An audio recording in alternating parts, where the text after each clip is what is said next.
Please don't sound so smug. Looking at the list with a number of items ranging from paint to plywood, all written with small, neat handwriting that is undoubtedly Suzune's, I heave a sigh. I'll be going then. Waving the long list limply at the teacher, I exit to the hallway. The classroom closest to ours are designated belonging to class 3-1 and 3-2 on the right side and 3-4 on the left side. Each door looking exactly the same. Why are they telling us now? Wouldn't this be better? Like at the beginning? Whatever. Further down the corridor, still with identical doors, there are rooms I didn't think were used for classes. I guess the art room is not a classroom as such. I carefully push open the furthest door and peek in. It's a classroom, but it seems rather badly kept or not in use. Am I in the right place? Desks and chairs are all around the room, and a thin layer of dust settles on them. There are some easels in the corner, or at least this looks like it's the right place. Oh, so at least. The room is flushed in sunlight from the big windows, shadows creeping all over the desks. Specks of dust are dancing in the stagnant air, making the beams of light almost visible. Jokingly, I call into the empty room. Anybody? Again, why did it just... Something catches my eye and I stop mid-sentence.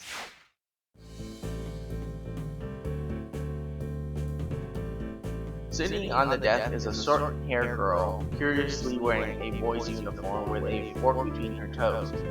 A morsel of food stuck firmly on the end. This odd way of dining seems to be because of her apparent lack of hands, but her presence here is what takes me aback even more. How did I miss her before? She's sitting in the corner, very still, but I still somehow took her as part of the furnishing or a statue at first glance. I'm not being too observant today as a whole. The girl seems to be frozen in place, staring at me with her huge eyes like rabbits in headlights. You mean deers?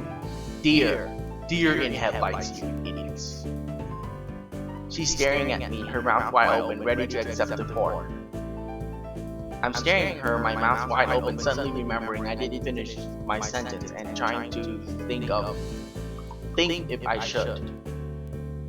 This weird stalemate keeps us both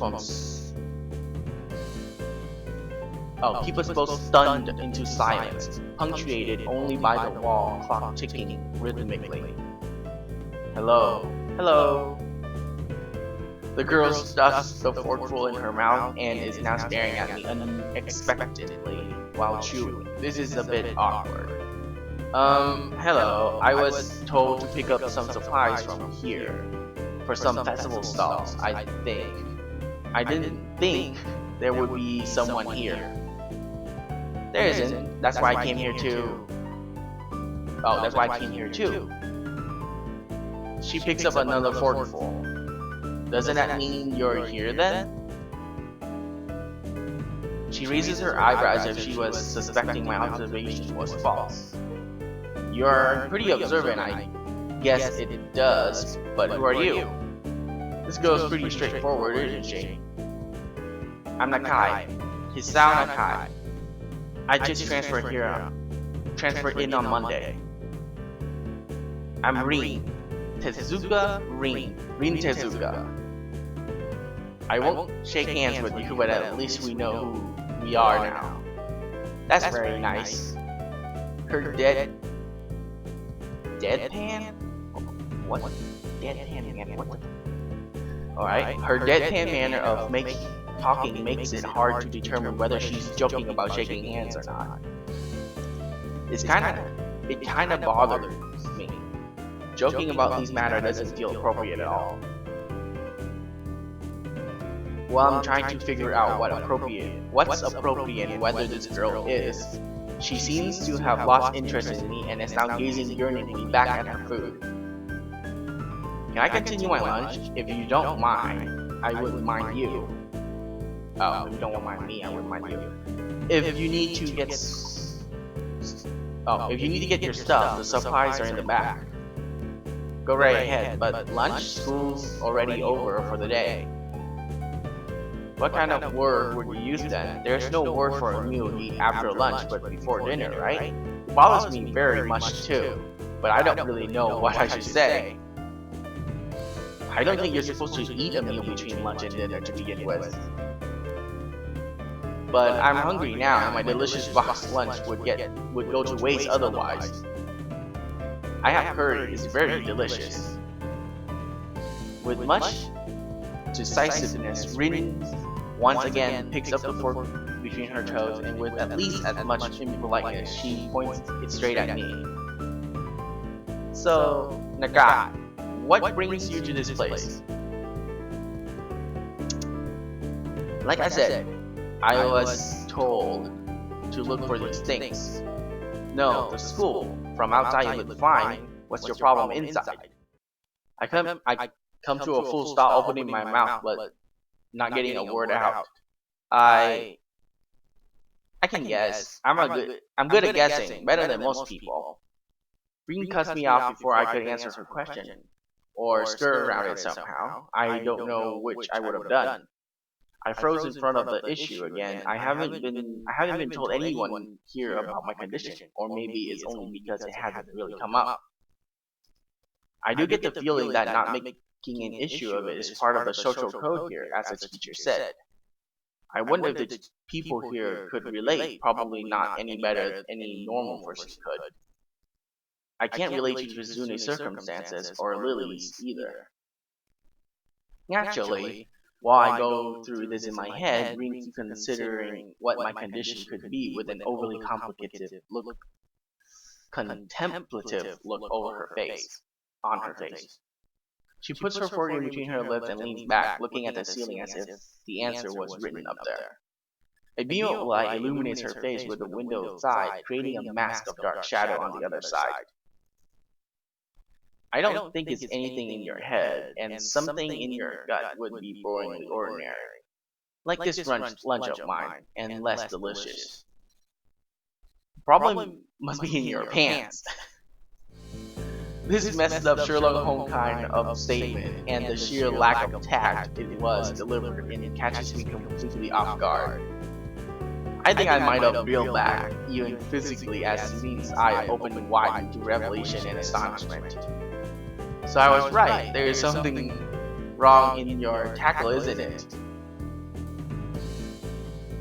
Still partially in shock, but recognizing the need to reply something, I spit out the first thing that I can think of. No, nothing like that. I have a heart problem. Arrhythmia. I said it, more like blurted out when I said it. The girl in front of me pursed her lips together and glowers at me, looking very disappointed. What's glowers? How boring. Trouble in the pants would have been much more scandalous. What's with this reaction? I'm sorry to let you down. I forgive you. Just I collect people with a person. I collect people and a person with, you know. That kind of problem would have been really great. Collect people? People with different problems. Huh? So you just like go around asking people what's wrong with them? Pretty much. I see. With little left to say, Rina resumed her lunch and the conversation dies away, but I kept thinking about what was said. It's the first time I told anyone about my condition. All the other people have either known about it already or heard about it from someone else, or didn't need to know about it like the other students here so far. Should I have told it as a natural part of introduction? It is expected of me? Hi, I'm Hisao. I have a very serious heart condition. Is that how I'm supposed to go around introducing myself from now on? As if your disabilities would define us. What a disgusting thought. Or maybe this Tezuka girl just has an unnatural interest in such things. As I walked back as I walk to the back of the room to pick up the items on Misha's list. A chance that opens to study Reams from the corner of my eye. Her hair is a burnt auburn, almost orange, and cropped short. Long hair would probably be impossible with no arms. The boy's uniform with the lack of arm make her look very thin, almost scrawny. She is not particularly pretty, except for her murky green eyes which flickers restlessly from below her short bangs even when she eats. The distance and the shadows make it seem like they don't reflect sunlight at all, but instead absorb all of it within them like deep wells. She moves her feet almost as deftly as a normal person would use their arms. However, I can see how much this sight could discomfort people, especially while eating. It's making me feel a bit uncomfortable at least. I hesitate to think about the word unnatural, but it's too late now, isn't it?